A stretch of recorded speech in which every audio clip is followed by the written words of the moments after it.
Hi there, lovely people. I'm popping on, unusually for me, on a school night to make a video because I wanted to do a video response actually to two videos that I've watched this evening, to YouTube videos I've watched this evening that were just so inspirational and on point and moving that I wanted to speak to them and acknowledge them and also point you guys in the direction of those videos because they are well worth watching. And the videos are, the latest videos are, at the time I'm making this, the latest videos that have been filmed by Becca Tarot Night Owl, or Becca Tarot Night Owl is probably the better way of saying it, and Simon from Hermit's Cave. Two separate videos, not filmed together, two separate videos. Simon's was a live chat, and I think most of you who watch this channel will be aware of Simon's channel, Hermit's Cave.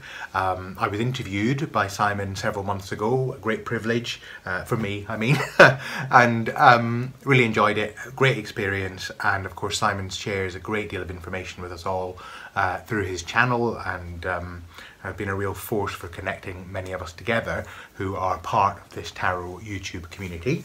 So if you're not already subscribed to his channel, of course I recommend that you click over there and do that. I'm a bit newer to the Becca Tarot Night Owl party, but I have to say I am loving Becca's channel. Absolutely loving it. And part of the reason I'm loving it is that so much of what she shares on that channel just completely resonates with me. And you know, she has talked on her channel about various different topics, including her journey into learning more about tarot and making it more of her spiritual practice and finding her own path in terms of a spiritual practice. And she often shares readings using oracle cards and tarot cards on her channel, which are very, very good. But she also shares some really funny and on-point observations about daily life and about her daily life, and so much of what she says resonates with me. And in fact, the way that she says it often has me in absolute fits of laughter, with tears of laughter streaming down my face. But also there's so much depth in what she shares as well that it is really, really worth seeking out her channel.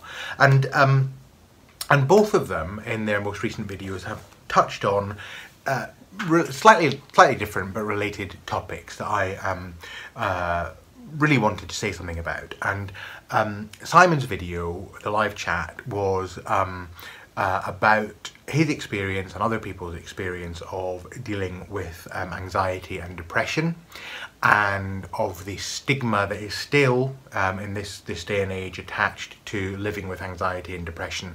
Even though generally we are probably more aware of mental health issues than we used to be, there's still a great deal of stigma attached to that, and dealing with that and being able to talk about it. And Simon's chat was very much about that particular issue, and a very timely and worthwhile chat, I think. And Becca's was somewhat related in that her video was entitled something like giving fewer shits and having more patience, which kind of relates to the idea of anxiety, because she was talking about that phenomenon that certainly I resonate with and fully understand, of being in a situation where life and circumstances and people just bug the hell out of you because you want to get something done and there's an obstacle in your way, or there's some kind of delay, whether it's waiting for the pizza to cool down before you take a bite of it, or waiting for somebody in a queue in a shop to get all their money out of their wallet and pay so you can get to the checkout, whatever it is. You know, sometimes it just provokes this sense of anxiety and frustration and impatience in us. And of course, in this community, so much of what we do is about trying to be more self-assured and more self-empowered and more at peace with ourselves. And so it can be a bit of a it can be an interesting mirror to have held up to us when we find ourselves in a position where, as Becca put it so succinctly, you want to punch the person in front of you in the back of the head to get them to move. Well, you know, I have had that experience so often of wanting to do that. I've never done it, but of wanting to do it. In fact, I was thinking of my two bête noirs at the moment. In fact, not my two bête noirs. I have many bête noirs, but there are two that spring to mind in relation to what Becca was talking about. One is a bit similar to the example she gave of being in a shop and being stuck behind somebody. Is when you are, I'll own this, when I am at the train station in the morning getting ready to get my train to work, and I don't always take the train to work, so I don't have a pass, I just buy a ticket, and I go to the machine and I'm waiting to get to the machine, and there's somebody in front of me, and I don't mind if they're slow, I don't mind if they need to find take a bit of time to figure out where they're going and press all the right buttons. But what makes me incensed is when they do that, and then when the machine says to them, please give us some money for your ticket, then they decide to look for their purse or their wallet in their capacious bag, and they're rummaging around as though they have never ever been asked to find their wallet to pay for something before. And they take like 20 minutes to do that, and then they open the purse or the wallet, and then they look for the change, and they take it out in pennies, and they pay for their ticket in pennies, and it takes another 500 years before they're finished and I can get to the machine. By which time, of course, 3 trains have left and I'm late. That's one of my bêtoires. The other one is when I am on an escalator and I'm either moving up the escalator or down the escalator and somebody is in front of me. Now, I don't mind on an escalator. I don't mind if the person in front of me isn't walking on the escalator. I realise that on escalators you're not meant to walk. You are meant to stand still and let the escalator take you to the top or to the bottom, depending on which direction you're going in. I get that. So I don't mind if the person in front of me doesn't move. I sometimes feel slightly vexed if there's nobody in front of them and they could in fact move by walking and just take a little bit of additional initiative in terms of getting to the destination. But I don't mind if they don't. However, what also enrages me is when you get to the top of the escalator and this person is in front of you and they step off the top of the escalator and you're behind them, and then they stop and they stand there and they look around wondering where to go next, and meanwhile the escalator is hurtling you up towards them and you know that you're going to crash into the back of them and probably plummet backwards down the escalator to your death. That annoys me very much. It also happens when people step out of shops and you're behind them and they stop and you bump into them. Keep moving, people. Keep moving. Anyway, I feel better for sharing that with you. But that's not exactly what I wanted to share. What I wanted to share with you was something I learned about anxiety specifically a few years ago. Now, what I will share with you straight up front is that I have in my life at various times dealt with minor episodes, I would say, in my consideration of them, minor episodes of anxiety and depression. And I say that simply because I'm not in any way trying to present myself as somebody who has had some major depressive episode that I have learned a great deal from and therefore I'm ready to share it with you. That's not how I see it. Although of course it is a bit of a fool's errand to try and quantify things like anxiety and depression, because one person's, on a scale of 1 to 10, one person's 3 might be another person's 7, etc, etc. But from my own perspective, I would say that I have occasionally over the years dealt with episodes of anxiety and depression.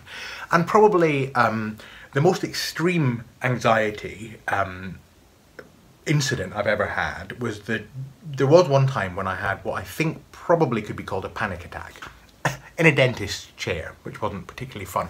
Luckily nothing was actually happening to me in the dentist's chair, but I had gone to the dentist having bitten something that had made made something break in one of my teeth and a bit of white stuff came out. What I wasn't clear about, or didn't really know, was this a bit of tooth or a bit of filling? Anyway, I kept this little bit of white stuff that had broken out of my tooth and I went to the dentist and said, new dentist, and said, excuse me, I think a bit of my tooth has broken off, but it might be a bit of the filling, I'm not quite sure which. Can you fix it? And the dentist said yes. And I said to the dentist, so is it a bit of tooth or is it a bit of filling? And the dentist, who I've never met before, the new dentist, I'd just moved to a new place, clearly didn't know and also didn't seem to care whether it was a bit of tooth or a bit of filling. Now it may well be, in the scheme of things, in the scheme of dental surgery and dental rectification, that it didn't matter whether it was a bit of tooth or a bit of filling or something else altogether. A really hard bit of food perhaps. It probably wasn't that, but you know. Maybe it didn't matter. to them. And maybe it wouldn't have made any difference to how they treated me, but it did matter to me. And what made me anxious was the sense that this dentist didn't know whether this was a bit of filling or a bit of tooth.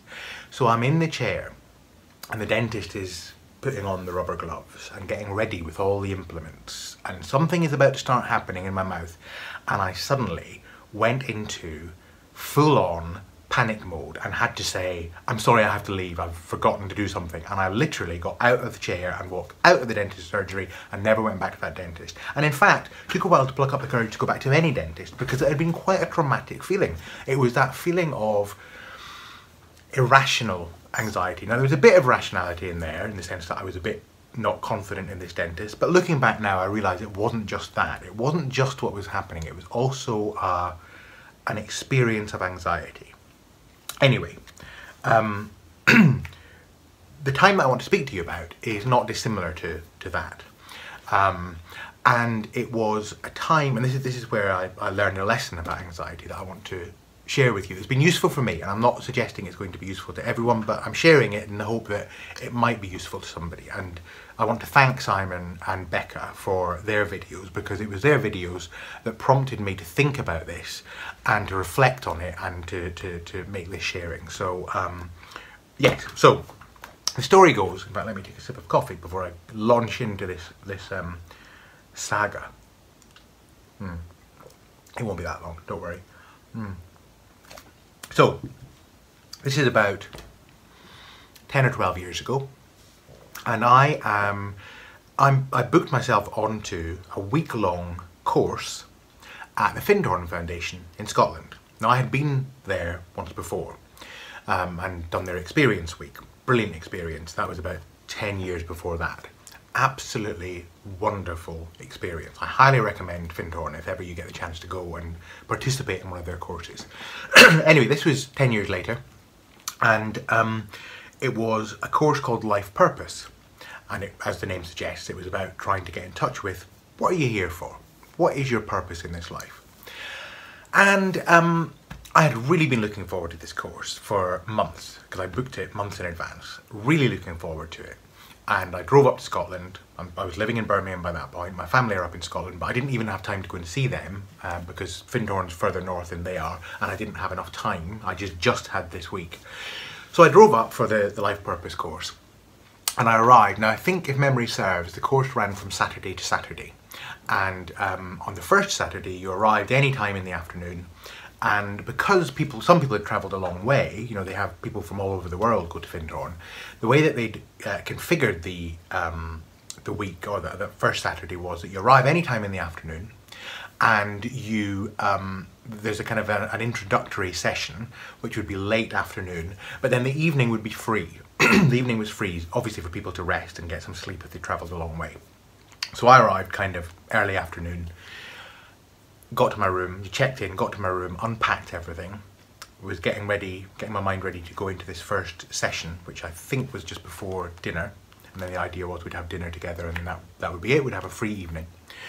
And I sat on the edge of the bed in my room, and literally 1 minute I was thinking, oh well, here I am, this is great, I'm looking forward to it starting. And the next minute I was in a state of near panic. This wave of anxiety just erupted within me, just rose up within me, and it was shocking and terrifying, and I can't quite describe it other than to say it felt like a really intense feeling of homesickness, even though I'd only just arrived. I wasn't, you know, I hadn't been away from home for a long time. And in all honesty, what I wanted to do was pack up my things, get in my car and drive home. The only thing that stopped me doing that was, one, I kind of recognised that there was something odd about this feeling because it didn't really make sense. Two, I also was slightly embarrassed and thought, well, what the hell will I explain to everyone who knows I'm on this course if I suddenly reappear back home, having booked a week off work and told all my friends and family and my partner that I'm away for this week? What the hell will they think? And also I knew that part of me would regret doing it if I did that. And another part of me also realised that probably the feeling would pass, or at least would shift and change. That was all that kept me from running out of the door and going home. And so what I thought to myself was, I rationalised it all. I thought, okay, Brian, this is what you do. You go to that first session this afternoon and you see how it goes. And if at the end of this first session, you still feel like you want to go home, you check out and you go home. So I made that promise to myself, that if I needed to, I could leave. So I went to the first session. And there was meant to be about 15 people on the course, but there ended up only being about 8 or 9 of us, because quite a few people couldn't make it. So it was quite a small group. And in that first session, the course facilitator did a kind of a round robin and said to everyone, right, introduce yourself, say a bit about who you are, where you're from, why you're doing this course. And also, she invited us to say a little bit about how we were feeling in that moment. Now, my first reaction to that was, there is no way in hell I am going to describe how I'm feeling. Because the way that I've handled anxiety in the past very often is to keep it under the radar of other people and to not let on that I'm feeling anxious. In fact, one of my first managers, when I first worked as a manager, a trainee manager, years and years ago, pulled me aside one day and said, how are you doing? And I said, I'm fine, I'm fine, I'm fine. And she said, how are you really doing? I said, I'm fine, I'm fine, I'm fine. And she said, how are you really doing? I said, I'm not coping at all. And she said, I know you're not, because everyone thinks you are. I can see that you are like, you're gliding along a bit like a swan, or at least a very calm goose. But really, under the water, your little legs are going like this, getting faster and faster, and you're getting to the point where you are going to sink. And I've seen it before, and I recognise it in you. You're going to have to learn to say no. You're going to have to learn to say that you're struggling. Because if you don't do it, if you don't say that, people will keep loading on more work, which is what was happening. So anyway, I knew that that was my modus operandi, that I would hide my anxiety. And that was what I intended to do in this first session at Fintorn. Oh yes. But then, something inside me said, well, why hide it? Why hide it? Nobody here knows you. You don't know any of these people. It's not going to matter to them that you're feeling anxious. You don't need to be embarrassed. Just say how you feel. So it got to me, and I said, well, you know, I'm Brian and I'm here because blah, blah, blah, blah, blah. And how am I feeling? In all honesty, I'm actually feeling strangely and inexplicably anxious.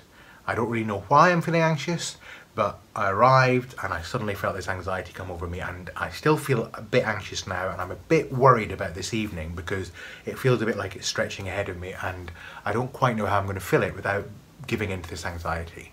And what was really lovely was that the course leader didn't make a big thing of it. She didn't try to psychoanalyze me. She didn't try to make a big statement out of it or get everyone to give me advice, or she didn't even try to kind of reassure me and say, oh, there's nothing to be anxious about. She just listened and acknowledged what I was feeling, and then said, well, thank you for sharing that, and now we're going to move on to some ice-breaking exercises. So we did a couple of icebreaker exercises and a couple of other things, and she told us about the outline of the course. And then at the end of that session, so this is just before dinner, she said, let's check in again and see how we all are. And we went round and it got to me and I said, I've enjoyed this session. I'm still feeling very anxious, and I have a feeling I'm going to feel very anxious when I leave this session and have lunch or have dinner and then go back to my room. And I'm a bit worried about that. And here's what she said, and this is the lesson, if you like, or the learning that has served me so well over the years.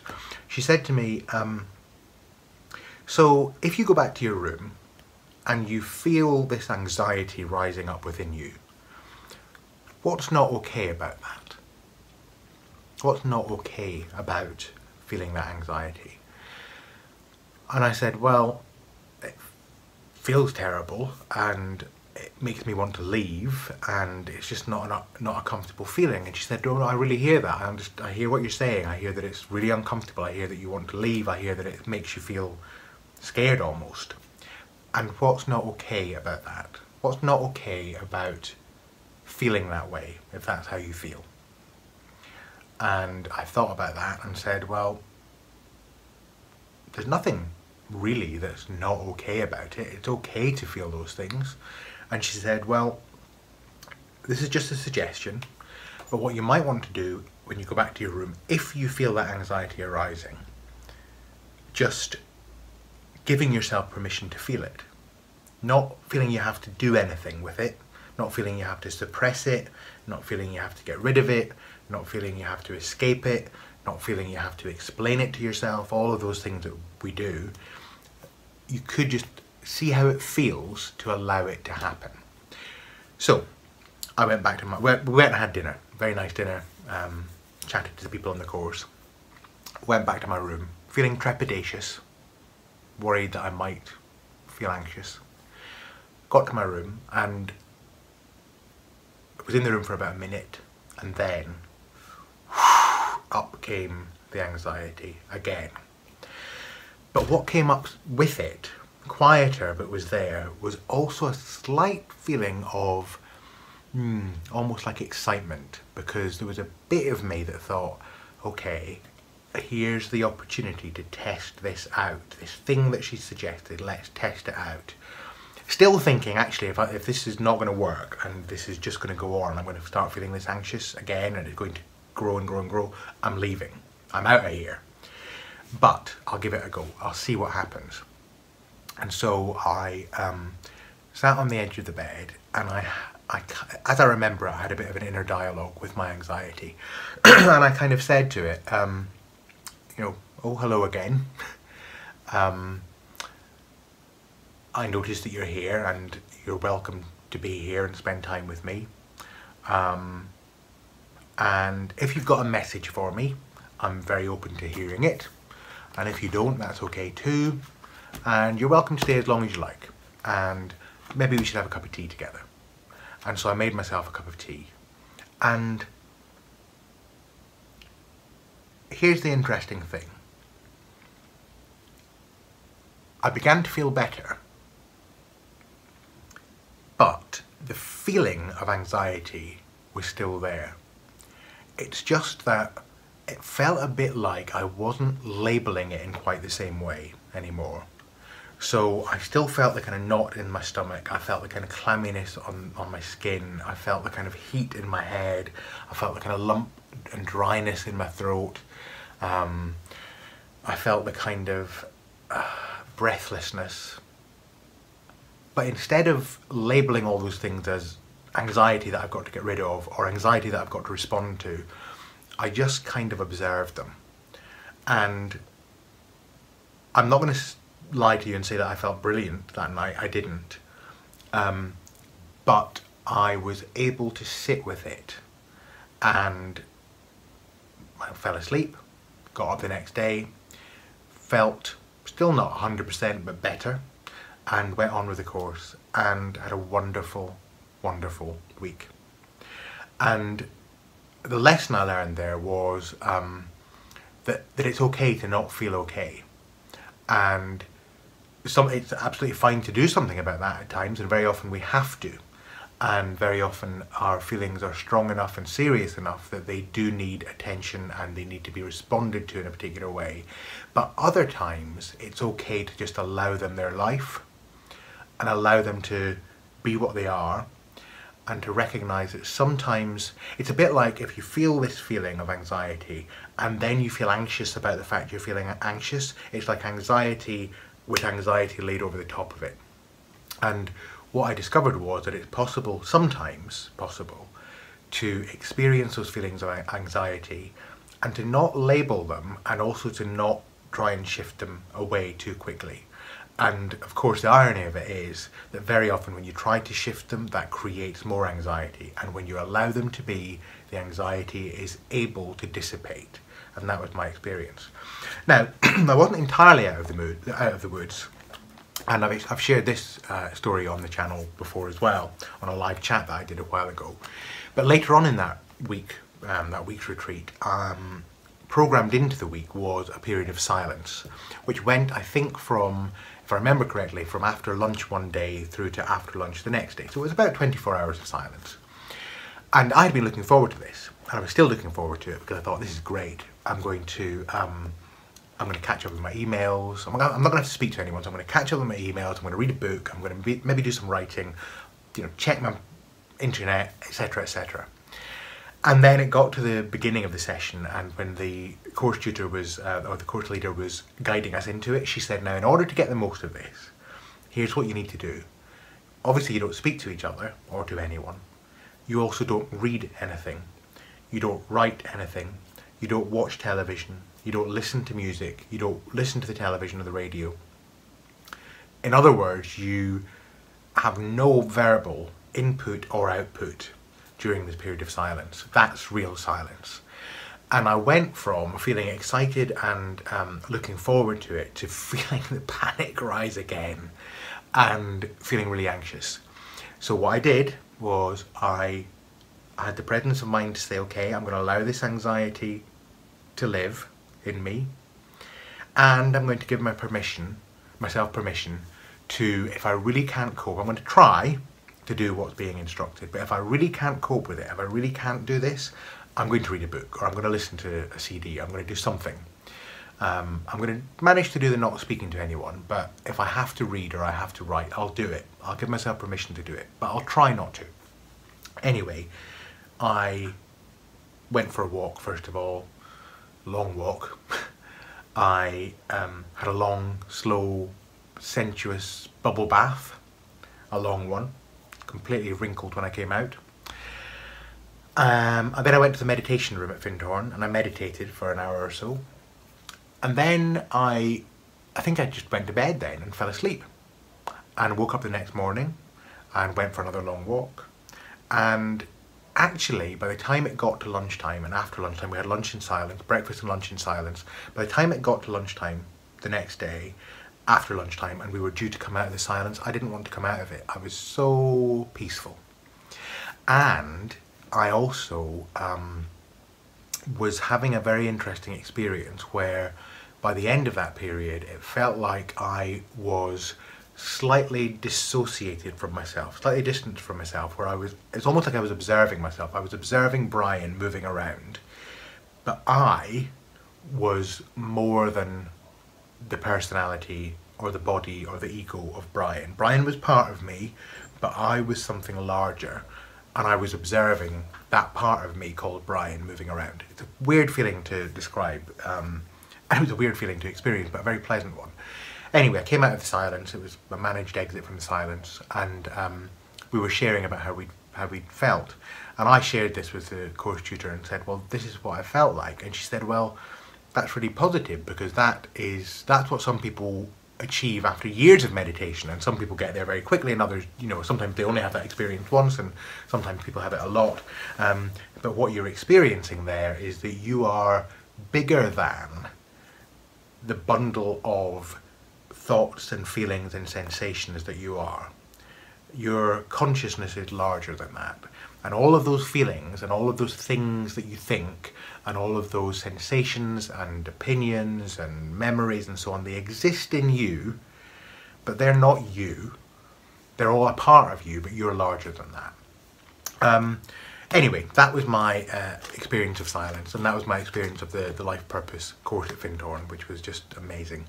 And I think really all that remains for me to say is that since then, when I've felt anxious about things, I'm not saying I've always managed to free myself of anxiety, I certainly have not.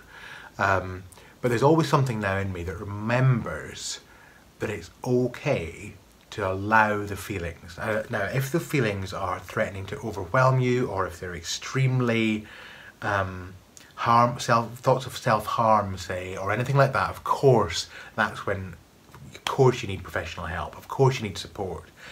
So I'm not suggesting that this works for every circumstance or for every person. But what I would say is that very often we are taught to get rid of feelings that are uncomfortable, or even to feel ashamed of them, or to feel embarrassed about them. And what was so wonderful about Becca's video and Simon's video that I watched today was that they both took ownership of how they felt and were open and honest about describing how they felt, and in being open and honest, invite others to be open and honest. Simon invited people in the chat to share. I wasn't part of the chat, but I watched it afterwards. I'm sharing now as a result of that. Becca, in her humour and the good-natured way she talked about her own reactions to things, helped me to recognise that in me and to feel comfortable about speaking about it. So sharing is caring and all that kind of stuff. And so thank you to both of you. Becca and Simon, for your videos, and I hope this video has been helpful to someone, and I hope that others will feel encouraged to share about how they cope and how they deal with anxiety, or what we call anxiety, and to know that they're not alone. None of us are alone in this, and isn't it wonderful that we're able to share these experiences with each other, and you can try on different hats, you can learn about what other people do and what works and what doesn't work, and none of it means that it has to work for you, and none of it means that you have to do it that particular way, but it's all an offering. It's all an offering. It's a set of options that we can try out, and until we find our own options, and then we can share them too. So thank you for listening, and thank you for being here, and look after yourselves. I'll see you all again very soon. Take care.